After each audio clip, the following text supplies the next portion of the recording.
Hi everyone, my name's Ivory Castelou and I'm the founder of Action Potential Sales. I have over 12 years experience in sales, half of which have been exclusively with startups. My company and team helps dozens of other companies get their products onto the shelves of major retailers, and I have scaled multiple companies to over $1 million in revenue. Today, I'm going to talk about something incredibly important. It's called sell-through programs. You know, the reality is that it's so easy to get your product onto the shelves of retailers. If you have the right product, it's cool, unique, sparks curiosity, you have the right message for it, and you have the right market, every single person's gonna say yes to samples. It's too easy. And if your product and your product message matches up with what you promised, they're gonna say yes, unless, for example, they have other issues internally. Might not be the right time of ordering year. But basically, if you have those two things right, they're gonna order. And so getting the product onto the shelves of stores is honestly the easy part. The hard part is having it fly off the shelves. Getting the customers of your customers to order. So today I'm gonna share some ideas of what you can do to get this crucial step going. Number one is product demos. Studies show that customers feel guilty after trying a sample and makes them want to statistically order and buy your product. It's a common tactic you see in grocery stores. Barbers, for example, can apply products to heads and pitch the product to get that sort of sample program going. One of my clients actually incentivizes a small fee for every single head that product's applied to. Why?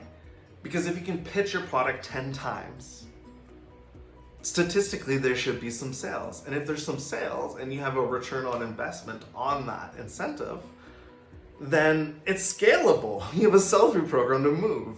Now, it's been a pandemic. It's been really hard to do product demoing in grocery stores. My Korean hot sauce client, what they do is they have this unique system that basically when a customer purchases a bottle of this sauce from the grocery store, they can purchase it from the store, get a receipt, scan the QR code, upload the receipt, and get refunded 100%. What's really cool about this program is because when I'm on the phone talking to these people, I ask them a simple question. So you like the product, that's awesome. How fast could you get your staff to give away 27 free bottles of sauce? And they're like, maybe 1 or 2 days. Perfect, then I think you should order 27 bottles. And it works really well to get stores hyped up to want to purchase your product. There's many different ways that you can go with product demoing. The point is that it's the idea that you get your product in front of someone, they try it, X amount of people, they're gonna convert. Number two, spiffs. Spiffs is Special Promotion Incentivization Fund. It's in a lot of ways, it's like turning the staff of your customers into your own salespeople. So as you can see in my first example, the barber's putting the product on the heads, that's product demoing. By giving them an incentive for every time they do it, that's moving into spiff. And it's really important to really give spiff a chance. I'll give you an example, Starbucks. You know, Starbucks staff are taught to upsell products to you, but how often does that happen?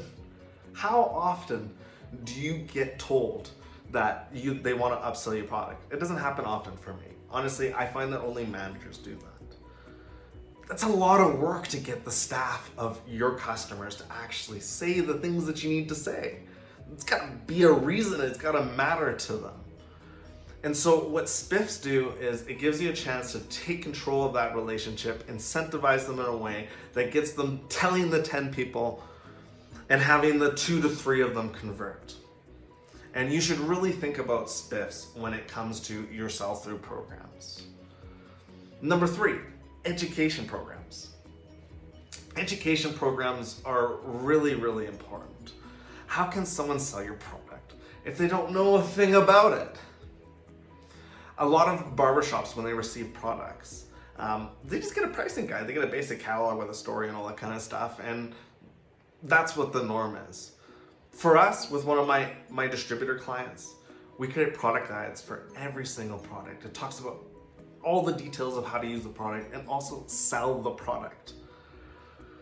Education can be a way for you to fill a huge hole in the market that gets you to stand out. The reality is, a lot of barbers, they are not used to selling products. They used to sell them back in the day, but these barber shops, the products that they're carrying, the brands that sold them these products started selling to Walmart and pharmacies and all these big chains, and customers went there to purchase, which basically made selling products in a barbershop useless. So this whole skill set is lost.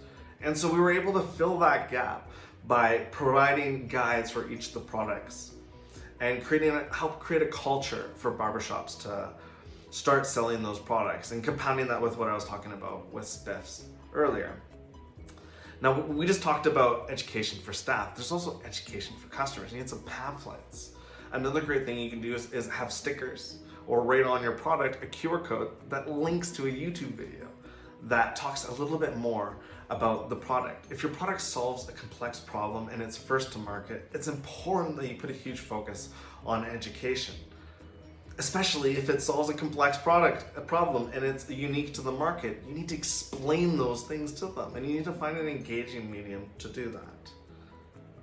Now, number 4 is awareness campaigns.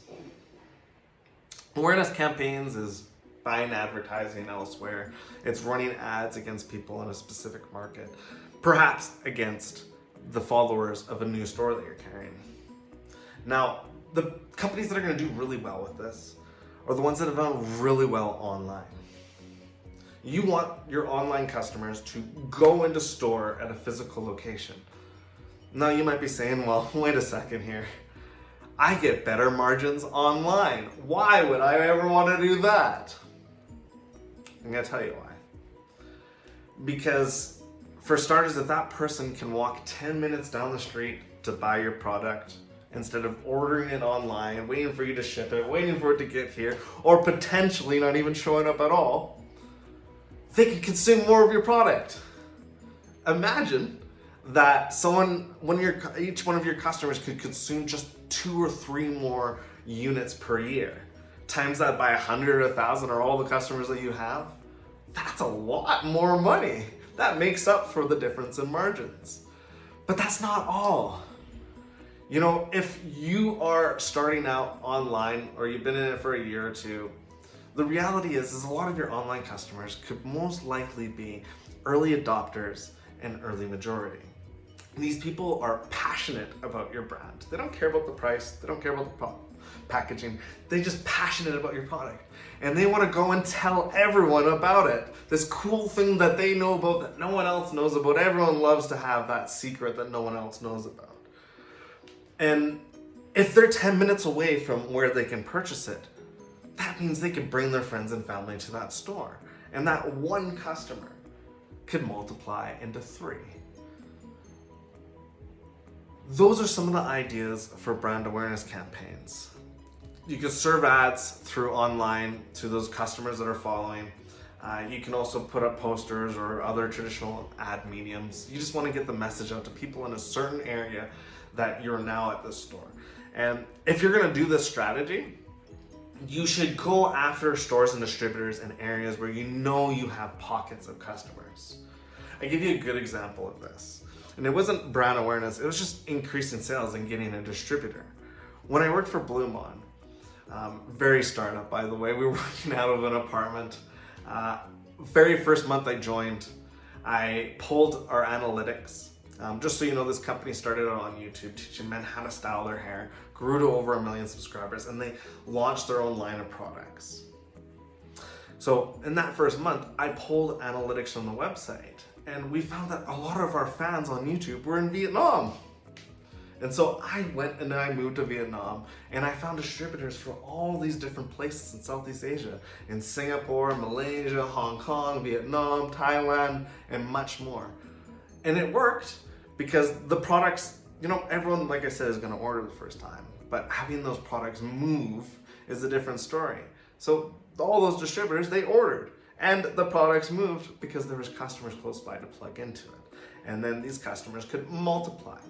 And I said that one customer can multiply to 3. Well, that's what got our initial sales going in Southeast Asia. But sales kept going up and up and up and up and up and up and up. That means that your initial seeds or your first customers were multiplying. So we're talking about sell-through programs, and these are my final thoughts. Sell-through programs are important to get your products off of the shelf. It's a blank canvas. There's a million different ways you can go about this. You can take a traditional idea and spice it up in your own way. It's easy to get onto that shelf. It's hard to get it off. And if you can get it off, you have a winner. Even if you just have 10 stores and all 10 of those stores are getting it off the shelf, well, those 10 stores getting off the shelf are better than 100 that don't get it off the shelf that you sold to. And that's not all. A lot of my sales solutions that I offer in my videos is trying to get your product actually to sell itself.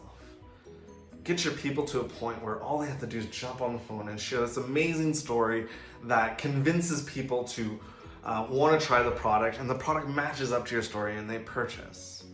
Sell-through is where the real challenge comes.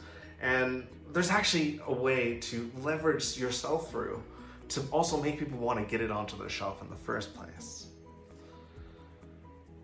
Imagine yourself a buyer. You know, when you're a buyer at a store, you're buying different lines. Your performance is judged on how much revenue each product is